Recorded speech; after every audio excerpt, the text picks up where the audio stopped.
it's my pleasure to introduce Leif. He was born and raised in Missoula and graduated from Hellgate High School. He attended Vassar, where he earned a BS degree in cognitive science. He worked for the Forest Service for a while, and then he went to the University of Virginia and got a PhD in history. He moved back to Missoula in 2017, was hired by the University of Montana in 2018, and he has been the director of the public history program at the university since 2022. Isn't that right, what you told me? And I happen to have a personal connection to Leif.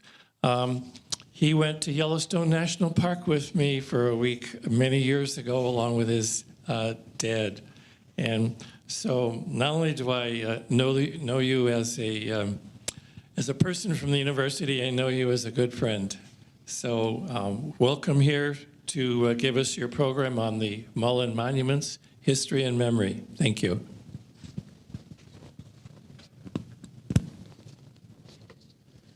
All right. Yeah. Can everybody hear me? Is my mic on? Thanks, Lee. And thanks, everybody, for having me here. So yeah, today I'm going to talk about the Mullan monuments, mostly in Montana, and especially the one that was in Missoula. And we're going to talk about the history of them and how they relate to historical memory and the meanings that people attach to the past, historical figures in the past, events from the past, infrastructure from the past, like roads. Just briefly here to get you oriented, there were 13 Mullan statues built in the late 19-teens and early 1920s. 7 of those, the first were built in Montana, 7 of those were built there, and then 6 were built in Idaho. There are other Mullan monuments built as well, signs, markers, that sort of thing, throughout in Montana, Idaho, and Washington as well. There's dozens of monuments or markers to Mullan or the Mullan Road. So as Keith Peterson, one of the historians, the biography of John Mullan, has written, the Mullan Road is one of the most monumentalized places in the American West. So part of this is about asking why that is. Why were people so interested in putting up statues to John Mullan and the Mullan Road? What did it mean to people, to different people? Didn't mean the same thing to everybody, probably. How was it done? How did it actually happen? And what has happened to these monuments since then? So I'm going to back up and just talk a little bit about my personal relationship to the Mullan monuments and monuments in general. And I grew up in Missoula, as Lee Silliman said, and actually when I was growing up, there were 2 Mullan monuments for most of my life in Missoula, and I would have had no idea where they were if somebody had asked me where they were. And in my experience, that's true of a lot of people. A lot of people who I ask, or tell them, meet me at the Mullan Monument, because that's one of the places that we meet for one of the tours that I give, the historical tours that I help give. A lot of people don't know where that is, even though it's not hidden at all. This is where it is, of course, down by the Northern Pacific Railroad Depot, down where the old farmers market is. So this would have been a real surprise to the people that erected these monuments, because they erected them precisely because they thought that the Mullan Road was being forgotten, that John Mullan was being forgotten, and people needed to have a reminder of what that road was and why it was important. And so they spent a lot of time and a lot of money erecting these monuments in Missoula and several other cities in Montana, and put them in very prominent places. But it hasn't always worked out in the sense of that actually prompting people to remember or even to respect the history that has come before. And we'll talk a little bit more about that. The other thing, my whole approach to this, the reason I started looking into this in the first place, came out of a lot of controversy around monuments that emerged in the 20-teens over things like the shooting by Dylan Roof of people in the African American church, Confederate monuments, concern about Confederate monuments that emerged at that time, not for the first time, but at that time reemerged, and again around some big right-wing protests in Charlottesville in 2017. As Lee mentioned, I got my PhD at the University of Virginia, which is in Charlottesville, and that was the last year that I was there. And the Unite the Right rally was a big rally around that was sort of the focal point of it was a Robert E. Lee statue and Robert E. Lee Park in Charlottesville. And again, I'd been in Charlottesville for 6 years at this point and had not really paid much attention to it until there started being big gatherings of the Ku Klux Klan and then this Unite the Right rally in 2017. And I was there. This is a picture that I took there, and it was really surreal and terrifying experience. But that and other things has really prompted, a lot of reflection about the monuments and who we monumentalize, who we remember, and why. So these monuments are things that are, people hang a lot of importance on them, especially when they're created, obviously. Sometimes they go away, they really disappear from the view, from the memory, they go into the background, and sometimes they come raging back into the foreground in various ways. So this got me interested in looking at some of our most monumentalized landscapes around here. As I mentioned, Keith Peterson, the historian, argues that these Mullan monuments are really kind of the key monuments, especially for the Pacific Northwest area. So me and my local history class started looking into the history of these monuments. The plan for today is that this isn't a presentation about John Mullan or the Mullan Road. I'm definitely not an expert on those things, but it is useful to have some background on those. So I'm going to talk a little bit about that, but then we're going to talk about the creation of these monuments, why people made them, how they made them, as I said, what they meant to people, and then talk about what happened to them in the aftermath, and then step back and talk about really the broad historical context of the creation of these monuments. So, who is John Mullan and what is the Mullan Road? John Mullan was a member of the U.S. military. He was in the Army. He was a scout and an engineer for the Army.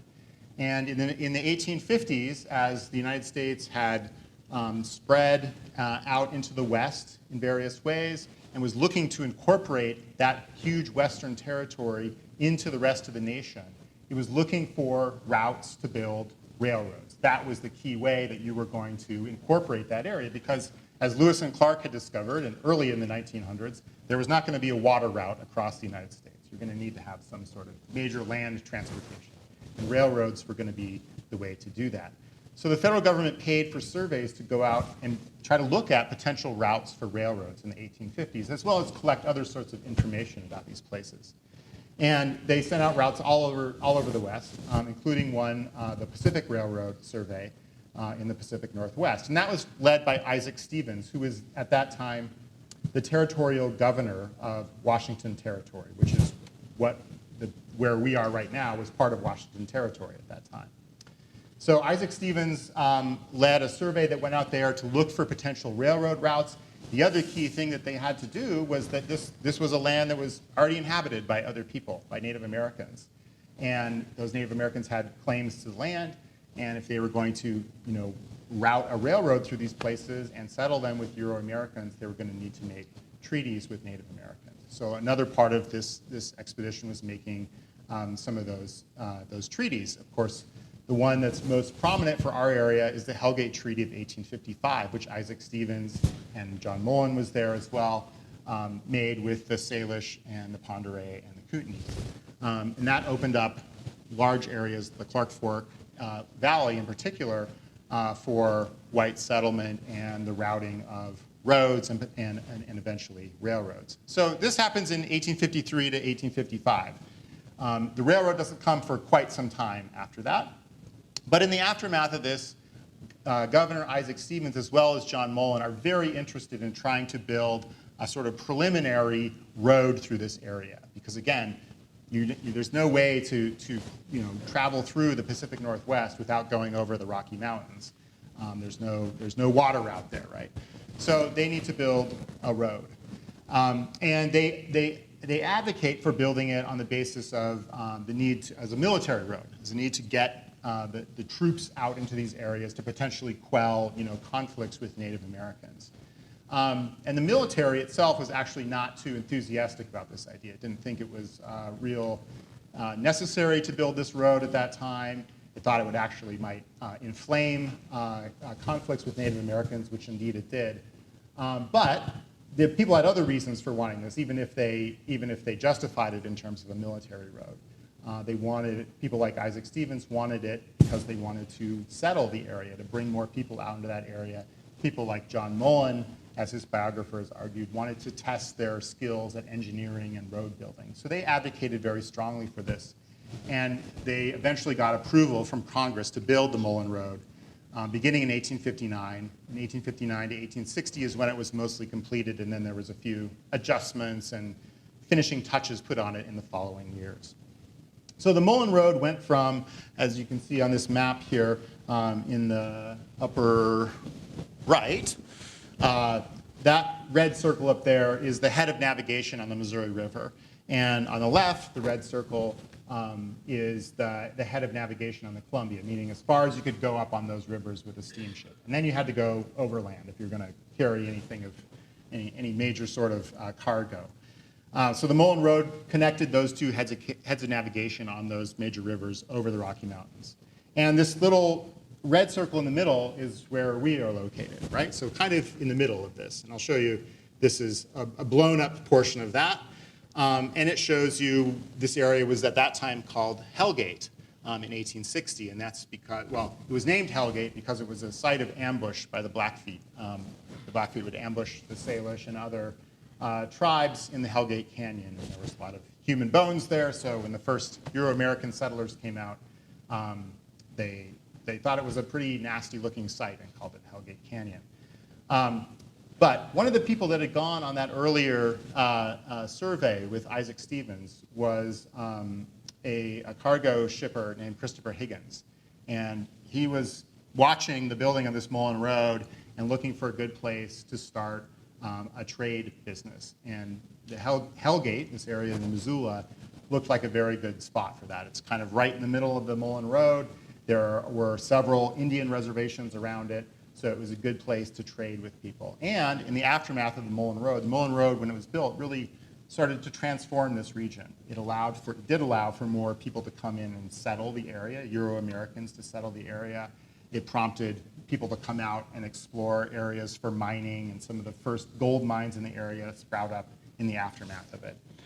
So Higgins and his friend Frank Worden come out to Hellgate in 1860 and open a trading post there to trade with Native Americans, miners that are coming out into this area, people that are traveling along the Mullan Road. Eventually, they decide that they need more water power than is available at their trading post at Hellgate, which is on Grant Creek, and so they decide to move to basically downtown Missoula and draw water power from the Rattlesnake. They start a mill there called Missoula Mills, and that becomes Missoula in 1865. This is another sort of map of this that might be a little clearer in showing where the Mullan Road went from the upper Missouri there to the upper Columbia. All right, so that happens in the early 1860s. The Mullan Road is completed, starts to really transform the area. But it's a pretty rough road. I mean, in many cases, it's little more than a trail. You can take a wagon on it in a lot of the areas, but it's pretty rough. Some areas might be pretty hard for even a wagon. You might need to use a pack train or something like that instead. So it helps catalyze some of the settlement and development of the area because people can ship things like gold out on horseback or a stage or something like that, but you're not going to start like a lumber industry or something like that, right? So that has to await a bigger change, and that comes with the railroads. So the railroads eventually do come. Again, that was the main purpose of that survey initially in the 1850s. And then the first railroad is built, the Northern Pacific, in 1883. That comes right through Missoula, along many parts of the Mullan Road. And that transforms the area even more. It leads to rapid urbanization and industrialization in Missoula and other cities along the way as well. And then you have the burgeoning of a lumber industry in Missoula, the development of agricultural businesses that can export commodities and so on. So it really transforms this area. We get more transcontinental railroads. The Great Northern comes later. The Milwaukee Railroad, another transcontinental, comes through Missoula in the early 1900s. And then you have other changes that start to happen as well in the 19-teens. You have the beginning of the automobile. And the first transcontinental automobile trail, and it really was sort of a trail, it wasn't paved or anything, was the Yellowstone Trail, built in 1912, that went through, the first one that went through the northern states. And you know, Montana has, compared to a lot of other states, very, very rough roads for automobiles in the 19-teens, but you're starting to see some changes from the automobile coming. So there's been a lot of changes that have happened since the building of the Mullan Road in the 1860s. A lot of changes in transportation and a lot of changes that come with society and industry that come along with those changes. And it's in that period, in the 1910s, that some people in Montana start to be interested in start to be concerned about the loss of the Mullan Road, which is literally going away because it's been either built over by railroads or other things. The Yellowstone Trail goes over it in some places, and other places just falls into disuse and is grown over with trees and other plants and so on. And people start to forget about it. People in the area are forgetting about what the Mullan Road was. And so there's a group called the Society of Montana Pioneers that begins to think like maybe we should have some way of trying to help people remember the Mullan Road and John Mullan and why it was so important to the history of this area. So the Society of Montana Pioneers is formed in 1884. And in order to be a member of the Society of Montana Pioneers, you have to have been in Montana Territory in 1864 when it became a territory, or before that, with the exception of Native Americans. Native Americans weren't included in that. So the Society of Montana Pioneers is this group that is formed to try to remember and celebrate what are seen as the original Euro-American pioneers of this area. And they start in 1884, as I said. They hold conferences, they release publications. But in the early 1900s, they start to get interested in building actual physical monuments to the past. And the first really big series of these that they initiate are these John Mullan monuments. And the idea for the John Mullan monuments comes from one of their members named Charles Warren. Warren had moved to the state and had been a mining entrepreneur. He'd started newspapers. He got into real estate. So he had come in the 1860s, in 1866, at a time when the Mullan Road was still very prominent and very important in the state. So he remembered it, but a lot of other people that came later didn't remember it. So he had this idea of creating a set of monuments to John Mullan and the Mullan Road, as he said, as a testimonial of the esteem and regard held for the explorer who so ably and intelligently carried through the difficult and dangerous task allotted to him. So Charles Warren was the guy in the Society of Montana Pioneers who comes up with this idea, but it's really spearheaded by a guy named Frank Brown, or Frank Sandbar Brown. His nickname was Sandbar. Frank Sandbar Brown had also moved to Montana early on. He had been a Confederate war veteran, and he had come out. He worked as a miner and a trapper as well, and then had become a member of the Society of Montana Pioneers and became its historian. And his nickname came from, according to him, this was the tale that he told anyways, was that he was out trapping. He noticed a couple of Blackfeet who were trailing him, and he thought that they were going to ambush him. So he decided to ambush them. They came around the corner, and he shot both of them, killed both of them, scalped them, and then threw them in a river by a sandbar. And that was supposedly how he got that nickname. So Frank Brown, and this is a picture of him on the right here, and that's his certificate as a member of the Society of Montana Pioneers. He kind of leads this effort and gives reports to the Society of Montana Pioneers about this project to create these Mullan monuments. And as he states to the Society, The building of the Mullan Road was one of the two most important events incidental to the earlier history of the state, which laid the present permanent foundation of the physical and moral greatness it now enjoys. And one of the things that Brown and others in the society emphasized was not just the building of the road, but the actual surveying that happened before that, and that being very, very important to finding a convenient route. And Brown really emphasized not the military nature of the road, which again was not ever really very prominent, but its role in bringing immigrants out. He argued that there had been 300,000 immigrants that had come out on the road. I think that's probably a little dubious, but in any case, it shows the sort of enthusiasm that the society had for the Mullan Road.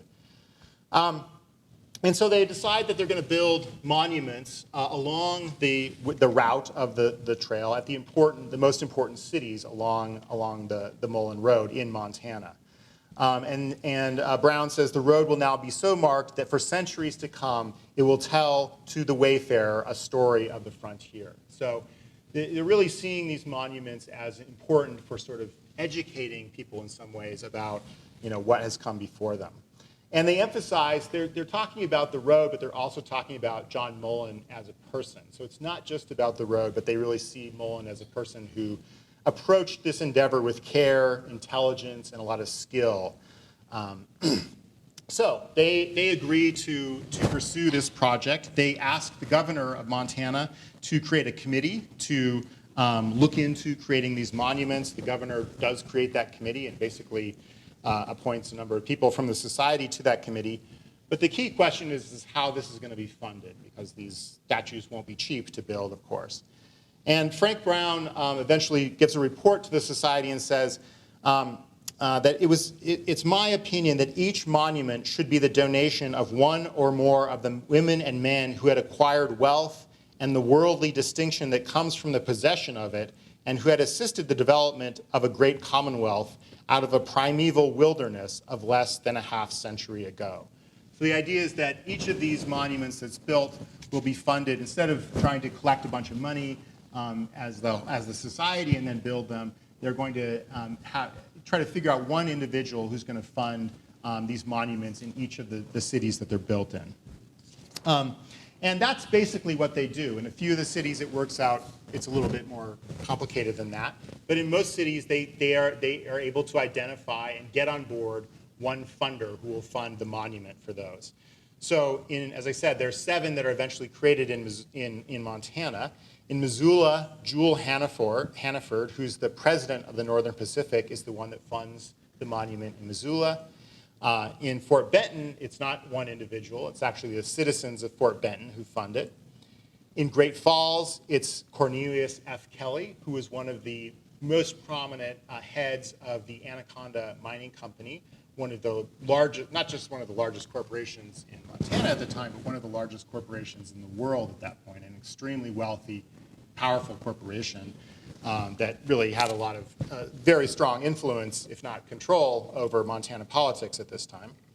In Deer Lodge, it's the sons and daughters of Jason H. Mills, who had been a journalist, a pioneer, and he was a friend of John Mullan.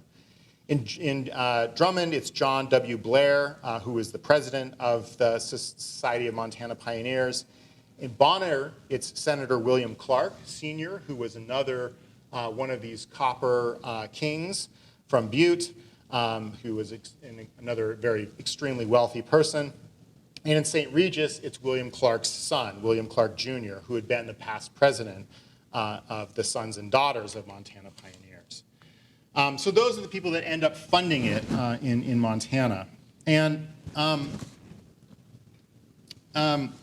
so the funding part is important. Once they get the funders on board, then they start to look to how they're going to design this. So, and I think the design is interesting because it tells you, gives you some clues about what these monuments meant to people at the time. All of the statues that were built were quite similar. They're carved out of actual marble, so they vary a little bit, of course, because they're each carved individually. But they range from 11 to 18 feet in height. They're all carved from a single block of Vermont marble, which is one of the highest quality marbles in the United States. And they're all sat initially on a concrete pedestal. And you can see that pedestal here, and some of the most prominent markings on the statue, or the markings that have text with them, are on the pedestal itself. You can see the one in the middle here. It says Captain John Mullan Trail, 1853 to 1855. And this is pretty interesting because as a lot of these pioneers were very interested in trying to educate people about the past, but they often made some pretty egregious mistakes in their dates and even the spelling of John Mullan many times. The trail that was not built in 1853 to 1855. That's when the survey was. But the road was built in 1859 to 1860. But I think it probably reflects, as I said earlier, the fact that they did think the survey was very important as well. It says it's built under the auspices of the Society of Montana Pioneers. It says on each of these who the actual funder was for that particular statue, in this case, Jewel Hannaford. And it also says, and this was something I didn't notice right away, and I don't even know if you can read it on here, but it's down at the bottom here, right under where it says 1853. It says, the Western Montana Marble and Granite Company, or it has the initials for that, and it has a little copyright logo. And I knew that it was built by the Western Montana Marble and Granite Company, but I hadn't noticed that copyright symbol until later. And this is interesting because there's been some controversy among the 5 or 6 people that study these Mullan monuments about who actually designed them. And at the Smithsonian has a catalog of all the major public art that's out there, and it lists who the creator, designer of that public art was, and it lists Edgar S. Paxson as the designer of these monuments. Edgar Paxson, of course, was an extremely famous painter, Western painter in the sort of breed of Charlie Russell. He lived in Missoula. Paxson School is named after him. But he was not quite as prominent as Charlie Russell, but very, very prominent painter. Painted one of probably the most famous painting of Custer's Last Stand, and so on. So it'd be relevant that if Edgar Paxson had designed these. And when I first read about this, I thought I should look into Edgar Paxson and learn about what his thoughts were on the design of this monument. But I couldn't find anything in writings about Edgar Paxson about these monuments.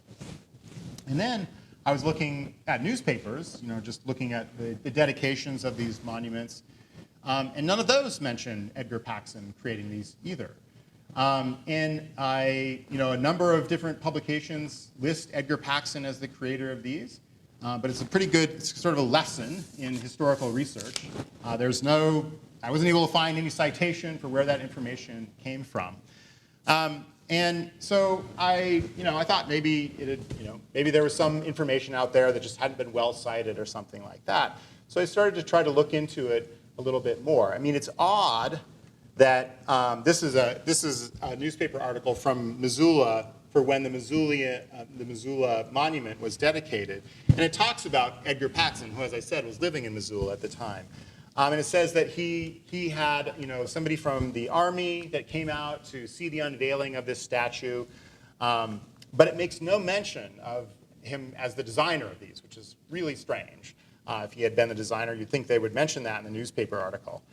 And then I went to his diary. Is at the Montana Historical Society, and I looked at it on the day that the monument was dedicated, because he goes to it. He's there, but again, they don't say anything about him being the creator of it. And this is what he writes in his diary at the time. While this shaft, meaning the statue itself, marks the first long trail, it is far from being a work of art or truthfully representing the bulldozer of that day, meaning John Mullan, or period for which I am sorry indeed. In the future, I hope more thought and attention will be paid to details, to memorials. So it sounds like not only did he not create it, but he wasn't a very big fan of the artwork that went along with it. What I what I did think was that perhaps what had happened was maybe it had been inspired by some of his artwork. He painted a lot of people, in buckskins holding a rifle and that sort of thing, which is kind of what the Mullan Monument looks like. So I looked through some of his artwork, and I couldn't find anything that looked like that exactly. I mean, I might not have seen all of it. What I did find, actually, was a picture of Edgar Paxson himself. That's him in the photo on the right there that actually looks fairly similar to the statue. So it could be that he was actually the inspiration himself for it. But what I found was that, who the actual designer was the Western Montana Western Montana Marble and Granite Company. I knew that it was well known that they were the ones that had actually made them, but it wasn't clear that they had designed them. But it has since become clear to me that they were actually the designers of it as well, because monument makers at this time would take out copyrights on the statues that they created and lodge those copyrights with the Library of Congress. The first of these for the Mullan monuments is taken out by H.H. Barnett, who was the head of the Western Montana Marble and Granite Company. And the first design is the one that's on the right. Let's see, yeah, on the left there, that drawing, which looks fairly different from the actual monument that's created. That design was done in 1915, and the copyright was taken out in 1915. And then another design was done in 1916, and that's the one on the right there, which is quite different, actually.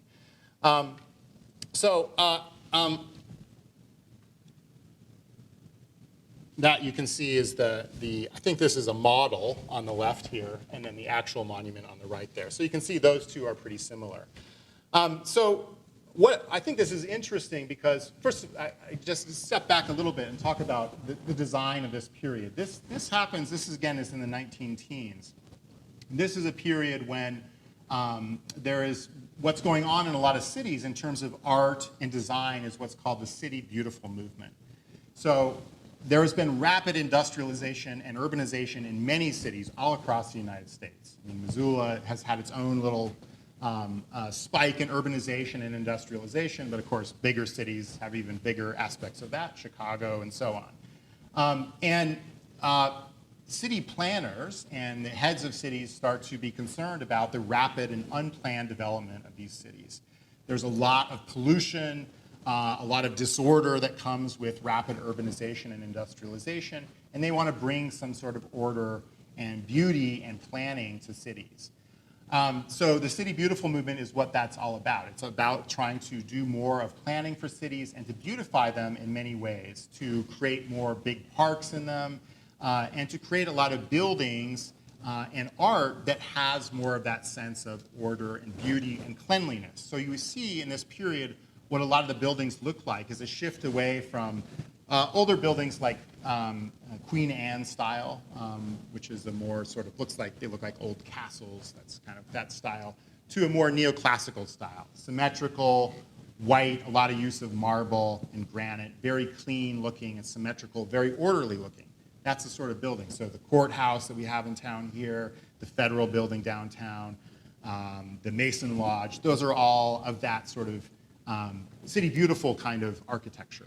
And the same is true of a lot of the art that was created in this time, right? Again, using very white, pure-looking marble. So that's part of what you see in these designs. But on the other hand, in the midst of that, you have this like rugged pioneer guy who's in the middle of that. And it's a shift. You can see the first design here looks very much like an actual soldier from the U.S. military, right? It looks like he's in uniform there. It looks a lot more orderly. And then for some reason they shift to this quite different image of a guy. The guy on the left is probably what John Mullan actually looked like, right? The guy on the right is more like a pioneer.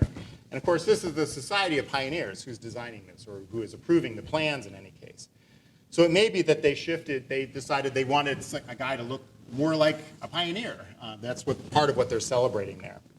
It may also be that as I said, there's two different plans. One of them comes in 1915, and The statue was supposed to be erected in Missoula on July 4th, 1916, but they were behind schedule.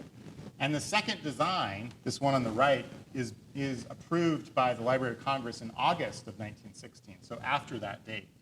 It may be that it was actually just a simpler design to do, because you can see the one on the left is a little bit more complicated. You have the rifle sticking out away from the statue and so on. So I don't know exactly, but for some reason they made a shift in how they wanted John Mullan to look, from like a sort of military guy to a much more pioneer style guy. All right, so the first monuments built and put up in Missoula. I'll talk about that more in a minute. And then all the other ones are built in the aftermath of that. And as I said, they're all very similar. I mean, again, they're all handcrafted out of a piece of marble, so they have some slight variation, but they're quite similar. All right, so the one in Missoula is erected in 1916. And as I mentioned before, they want to put it up in early July when the Missoula Stampede is happening. The Missoula Stampede is this thing where they do all sorts of, it's kind of like a rodeo and cowboys. It's a celebration of pioneer life. And as the Missoulian said in that year, it seems fitting to the Society of Montana Pioneers that the dedication of the monument should take place at the time of the Stampede, which is a reproduction of frontier life. Many of the pioneers of the state will be in attendance at that time. So you can see they have, these are advertisements for the Missoula Stampede in 1916, and they're talking about the unveiling of the first Mullan Trail monument in there. But, as I said, the monument isn't completed in time to do that. So they have to shift, and they unveil it on October 5th. But they have a very big ceremony on October 5th of July of 1916. Charles Warren, who'd been this guy who had come up with this idea initially, comes out and gives a talk. He says of Mullan, his life and example remain an incentive and inspiration to noble manhood for all time to come. He represented a high type of American citizenship, brave, patriotic, and self-sacrificing for his country's welfare, of high moral character that made him always a gentleman, thoroughly respected for his manly virtues.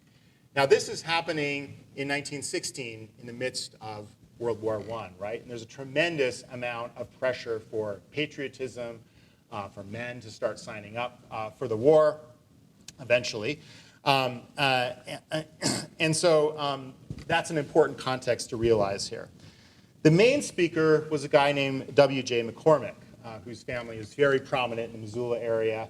McCormick Park is named after his family. But he gives the main speech. And McCormick's, I'll just read you part of it here. He says, "It has been forcibly remarked upon by a famous historian that a people that does not take a just pride in the achievements of its ancestors will never leave anything behind that will excite the just pride of its descendants. The Society's activities are now centered in recalling and perpetuating those accomplishments of which they alone are the historians and actors as well." So really sort of trying to drive home this point about the importance of pioneers to the development of the state.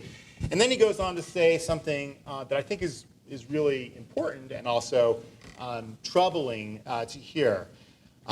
He says of Mullan, "Could he step down in the flesh from his marble monolith, whereon his image is inlaid in bronze, and mingle with this assembly now gathered to pay him tribute, he would gaze upon a land once the empire of the Indian, where the white man seldom ventured, now altered to the republic of the white man, where the Indian is the guest or a tenant at will."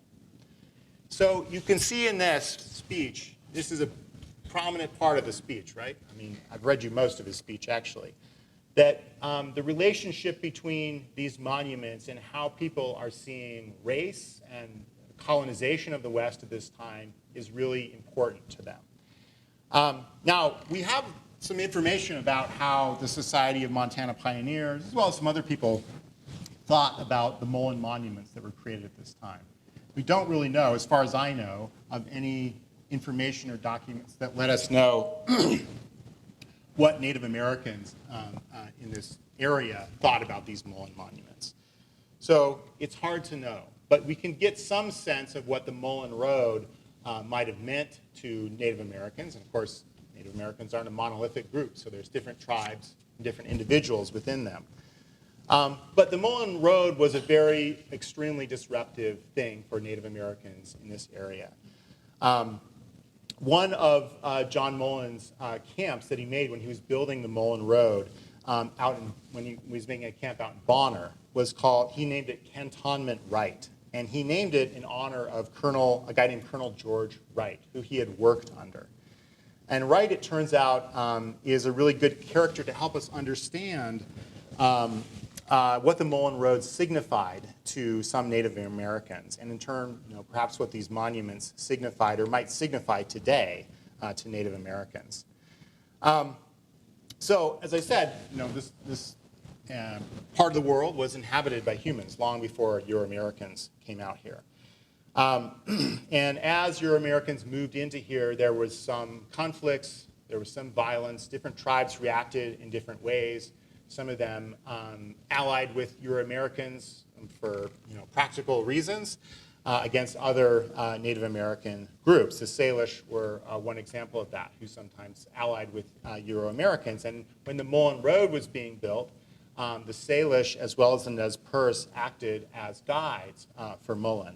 And they developed some good relationships. And in fact, when Chief Charlo, who was one of the main chief of the Salish, died, John Mullan wrote a eulogy for him. But other tribes had a much more troubling relationship with Mullan and the building of the road. Because Native Americans understood that the building of the road was going to bring more white settlers out, and white settlers were going to bring more conflict and more hunger for Native American land. Now, as I mentioned before, when there was the proposal to build the Mullan Road, the U.S. military, people especially that were familiar with the region in the Pacific Northwest, were not in favor of building the Mullan Road. They did not see it as an important military endeavor, and in fact saw it as potentially leading to more problems, inflaming problems with Native Americans.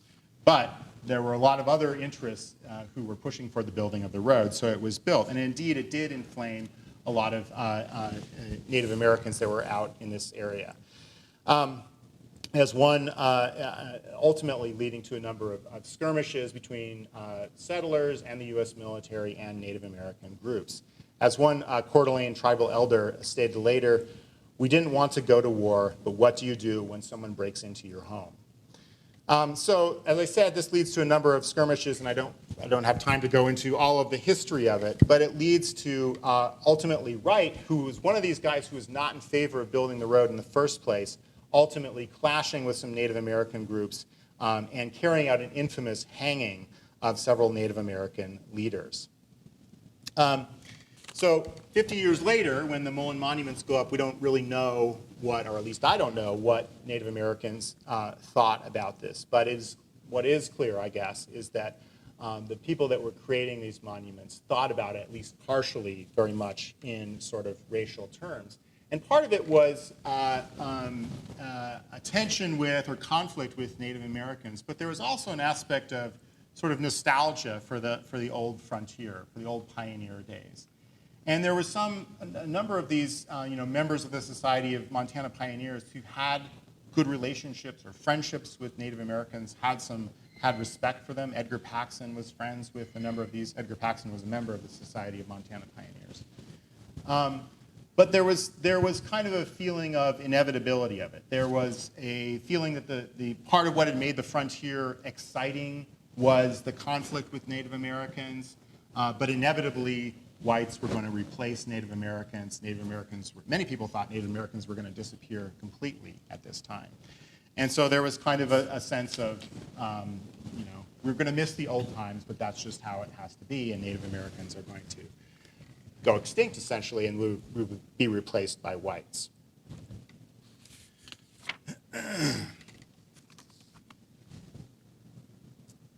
All right. Oh, there's Missoula.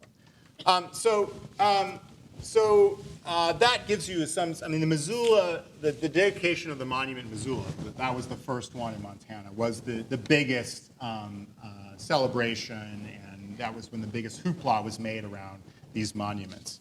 And I think it's an important one to look at in terms of what these monuments meant to people at the time. In the aftermath of that, over the next year, the other monuments were also erected. They all had, speakers come and speak at them who said we don't know what all the speeches were, but some of them said some similar things at those. But you had after the Missoula one, there's one that goes up in Fort Benton. There's a picture of that one. Deer Lodge, Great Falls. This is in Gibson Park in Great Falls, and you can see the Mullan Monument on the left there. Bonner had a big one. Bonner was not the last statue to be erected, but it was the last one that had a dedication to it. That came a little bit later in October of 1917. And Dean Stone, who was the dean of journalism at the University of Montana, gave the dedication speech there. The last of them was at St. Regis. The last one erected was at St. Regis in Montana. And the Daily Missoulian wrote about the dedication ceremony there. And it had an interesting discussion of what these monuments meant as well. The Daily Missoulian writer lamented that the current gasoline generation has lost appreciation of the service of such men as Captain John Mullan. And the writer goes on to state that the last monument at St. Regis must arrest the most thoughtless traveler, declaring John Mullan as one of the Montana's greatest heroes. They concluded with a reminder to the strong, bold man who opened the West that has since been forgot and neglected. So there you see, and this is St. Regis one, and I think somewhat ironically, there's a huge gas shell station right next to it. But you can start to see, not only are people thinking about, the train, railroad replacing the old ways of traveling by, the Mullan Road, but automobiles now becoming more and more prominent.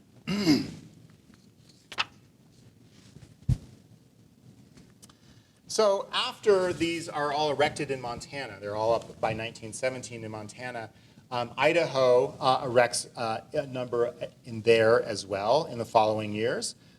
This is, on the left is in Wallace, Idaho, where they put it up right in the middle of the street there. But there's also ones that go up in Mullan, Idaho, in Kellogg, at 4th of July Pass, going over to Idaho from Montana, Post Falls, and St. Mary's. And then other markers are also erected. This one on the right here is in Washington. So throughout the 1920s and into the 30s and early 40s, there's still quite a bit of attempts to put up markers around the Mullan Road. So this is the one at 4th of July Pass on the left here. Again, the idea for putting up these monuments was that people were forgetting about the importance of John Mullan and the Mullan Road and not sort of giving due respect to the past in many ways. And the hope was that these monuments would bring some of that knowledge to people as well as some of that respect to people. But in a lot of ways, the way that they were treated was not very respectful. They were quite, pretty early on, the subjects of vandalism, particularly by automobile travelers, at least according to the newspapers. The one up at 4th of July Pass was, a number of these were written on and defaced in various ways. The one at 4th of July Pass, perhaps because it was a little bit more remote, was particularly subject to a lot of vandalism, and the face of John Mullan was actually blown up with dynamite on there at one point. One of the things that was done, and it wasn't just with these Mullan monuments, but a lot of monuments in this period, there were fences put up around them, including the one out in Bonner, which is on the left here. You can see these vandals about to attack the monument on the left there. The fence only holding them back. And this is the monument up at 4th of July Pass on the right there. And when I looked at this picture, I was like, that looks like somebody I know. And I asked my wife, and she also quickly identified who it looked like to her, which was the same as me. Does anybody, who does this look like to anybody? Any country music fans? Merle. Merle? No. Hank Williams Jr. I don't know. Maybe it was just us, but it was like, that looks exactly like Hank Williams Jr. So these monuments, the way that they're treated is definitely not always respectful. Of course, you know, I mean, the vandals don't represent everybody, but there was a lot of concern about all the vandalism of these monuments and what that meant in terms of people's respect for the past.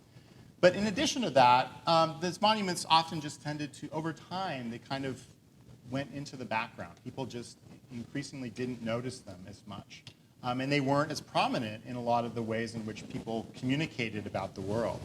Early on, these monuments were very prominent in postcards. The kind of big, the early 1900s were the heyday of postcards. There's tons, that was the way that people communicated. It was a form of entertainment. It's how you learned about the world. You sent postcards to people. Postcards were a really big deal back then. And a lot of postcards had monuments on them, including there's many that have the Mullan monuments in various ways. These are both from Missoula, of course, here. There's another one. By the way, another thing, and this is another good history lesson, is how people would change postcards so that they would like update the cars in them so that they looked like more modern. So you can see this one on the right. It's the same picture, but they've updated the cars on it. So you have to be careful when you look at some pictures about whether they're really representing the past. But so early on, you know, a lot of postcards feature the Mullan Monument prominently, but later postcards, not so much. This is Fort Benton, a postcard from Fort Benton. Probably everybody who's been to Fort Benton knows the Shep statue at Fort Benton, the dog that, you know, is waiting for his master there. That's in the foreground here. In the background is the John Mullan Monument. Here's Deer Lodge here with the big cow in front. These are both postcards. And just in the back there, to the left, in the bushes there, you can see the Mullan Monument. So literally starts to sort of recede into the background in some of these postcards. These monuments are also moved over time, which again sort of suggests the ways in which people, you know, started to see them as not quite so important. In Missoula, the Mullan Monument that was set up by the Northern Pacific Station was moved in 1955. It was moved in part because they were bringing in an engine, the engine that is down there right now. They brought in at this time, and they decided to move the monument at that time. When they did that, they discovered that it had a time capsule in it. And in fact, some of the newspaper articles from when these were first, the monuments were first put up mention these. There is one definitely, excuse me, a time capsule at the Great Falls Monument. I think they probably all had them, but many of them have, you know, don't have their bases anymore. That's where the time capsule was put. I don't think people knew that, so probably a lot of those were lost. But the one in Missoula was found. It just had a newspaper from the time and the speech by W.J. McCormick that I read to you from earlier. But the time capsule also suggests, you know, the importance that people saw in these things, the ways in which they thought people in the future would be looking back on this stuff and thinking about it as important. But they moved it in 1955 in Missoula, and you can see the monument being moved there. And they brought in this engine that's still there. And at the time, they moved the monument, you know, right in front of it, which is actually pretty fitting symbolically. Mullan did lead the way for the railroad coming through. But it also kind of took some of the prominence away from the Mullan Monument when they put this huge train engine next to it.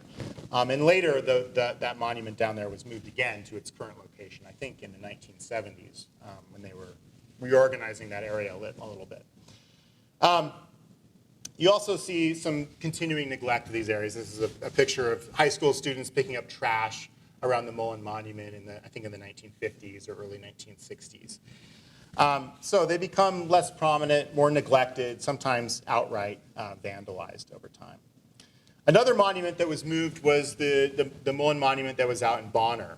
This is a picture of the Bonner Dam, and you can see the little red circle in the middle. We don't have a lot of good pictures of the early monument that was put up there, but this is one that I found that shows where it was.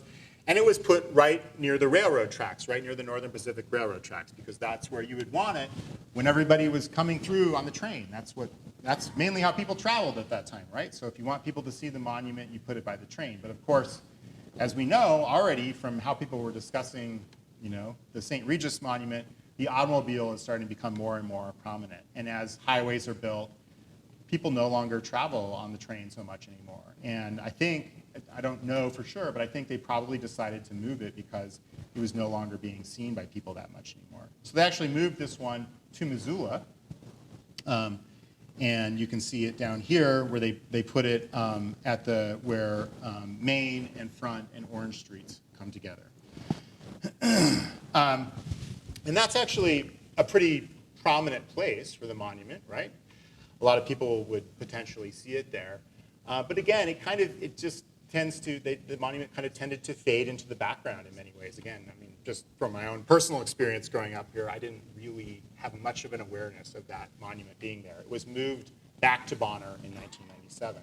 But one way that people did notice it was that they ran into it with their vehicles a number of times. And so that's a picture on the right there. A few different drunk drivers hit the statue and knocked it over times. All right, so I'm just gonna, how are we doing on time, by the way? Oh, okay, great.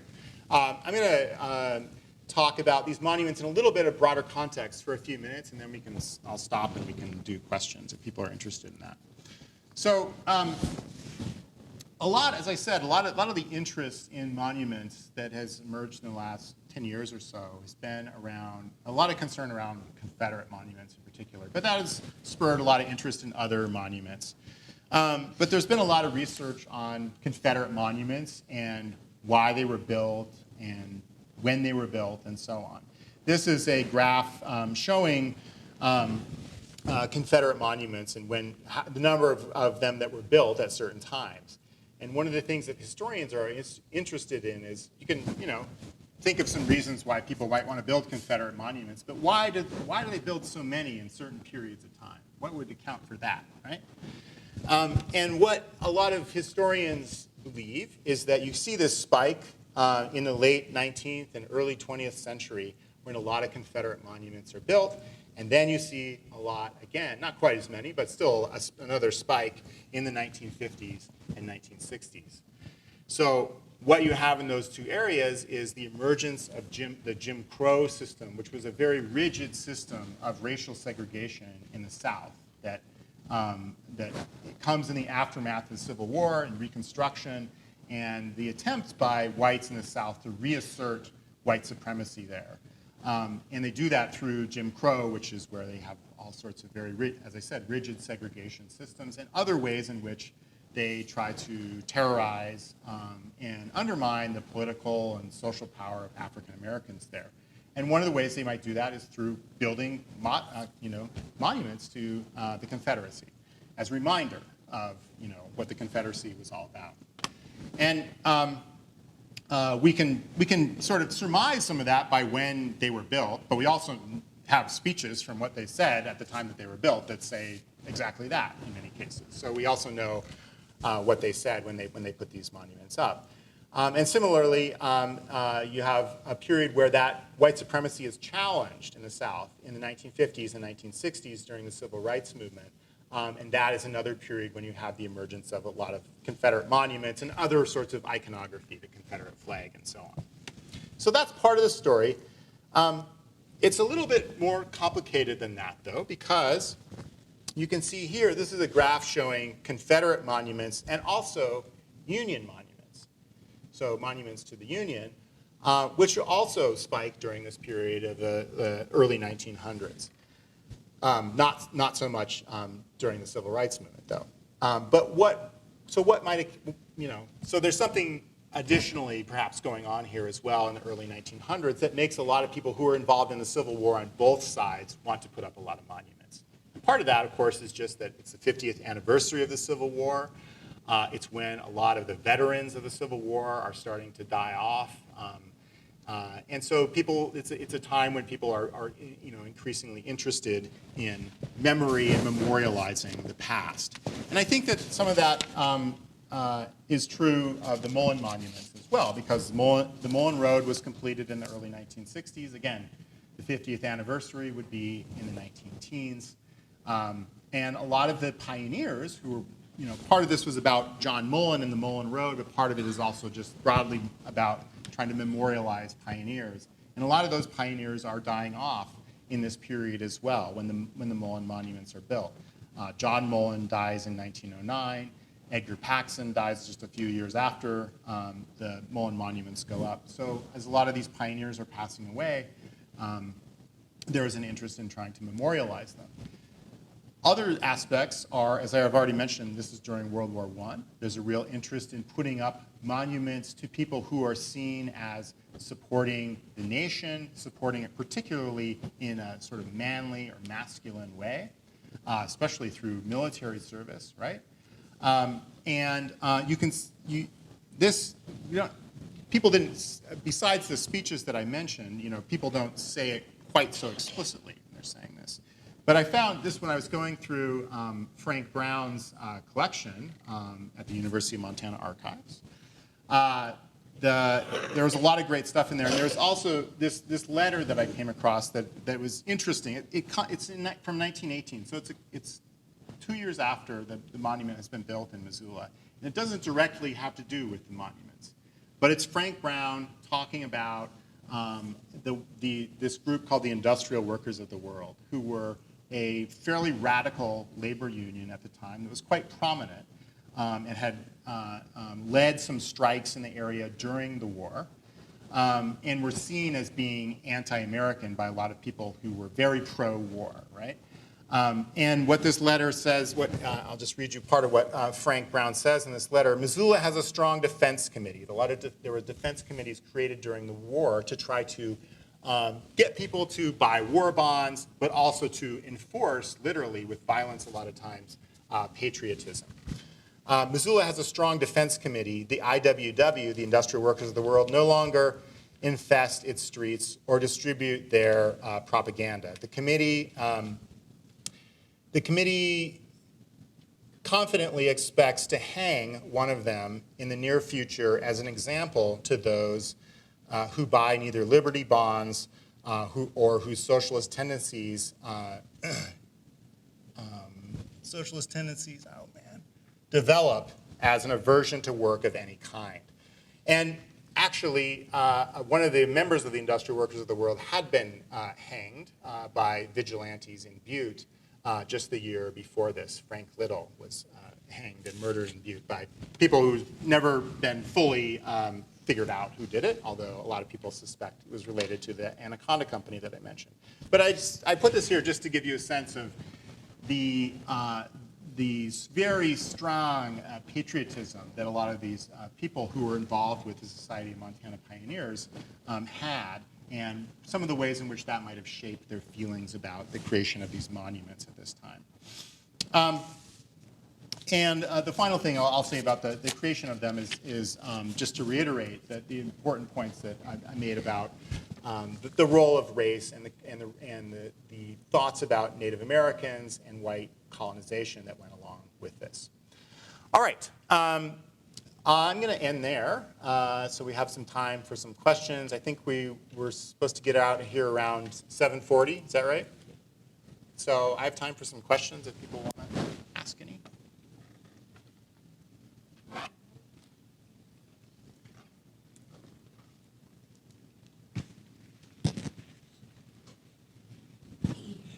I just have a comment about the free speech. There's a corner down in Missoula marked with a marker saying this is a free speech corner. Yeah. Yeah, kind of in front of the Florence building there. Yeah, and that was the Industrial Workers of the World. Yes, WW. Yep, and Frank Little was part of that movement. This is not so, pardon me, this is not so much a question, pardon me, as an observation. You said that the Mullan Road was not really supported by the military. It was more for civilian use. The interstate highway system was really built for the military. They were going to rush troops everywhere around the country in case of war. Yet obviously we don't even think of the interstate system as part of the military. I mean, it's 99.99% used by civilians, so it's kind of interesting that there's a parallel here in the mid-20th century to what was happening in the mid-1800s. Yeah, it's very similar. I mean, the interstate system was similarly framed partly in terms of a military justification, and there was an aspect to it. And unlike the Mullan Road, the military thought it would be useful, but the main impetus behind the creation of the interstate system was not military, right? It was similarly like more for civilian use. Yeah. So when you say civilian, do you mean commercial? I mean, try to get everything from the east to go west and build the businesses there, and then they go the other way too, in that time Are you period? talking about the Mullan Road? Yeah. Yeah. Yeah, exactly. So you want to connect them so they can be commercially connected, and to develop those regions so they can eventually, produce goods that will go elsewhere in the country, and you can have trade between the West and the East and Middle West and stuff. Okay.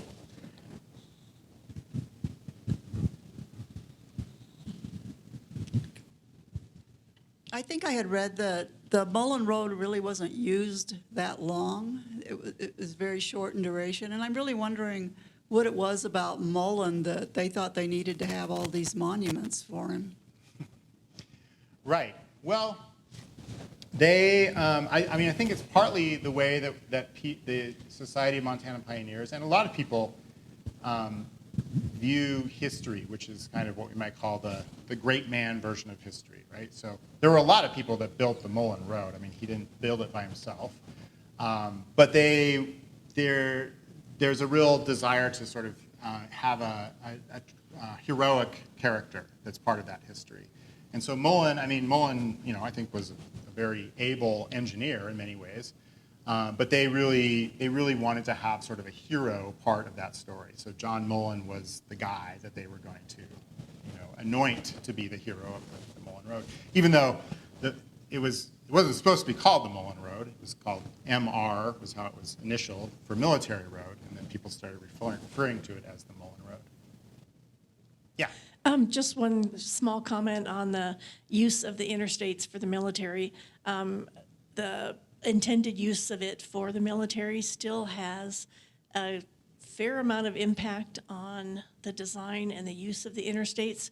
If you will notice, there is rarely, almost never, anything except bridges across the interstate. There are no electrical lines going across there, and that is to leave it open for landing of planes on the interstate. So there are regulations that stem from that original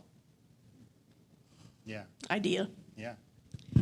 Who started calling it the Mullan Road? I don't think we know that. It sounds like, my sense is that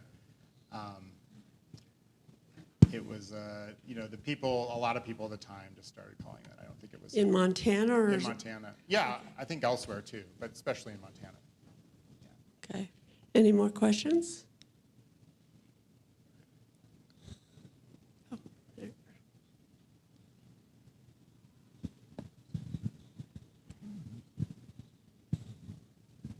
I was just wondering, since the Smithsonian had the information incorrect about Paxson having,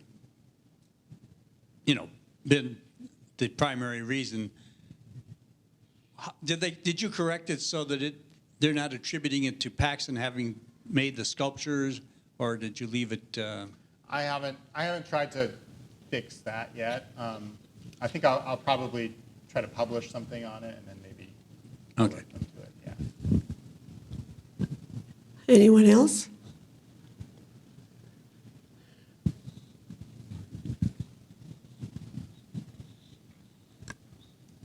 Is the original Mullan Road now does not exist, or are there parts of it that still exist?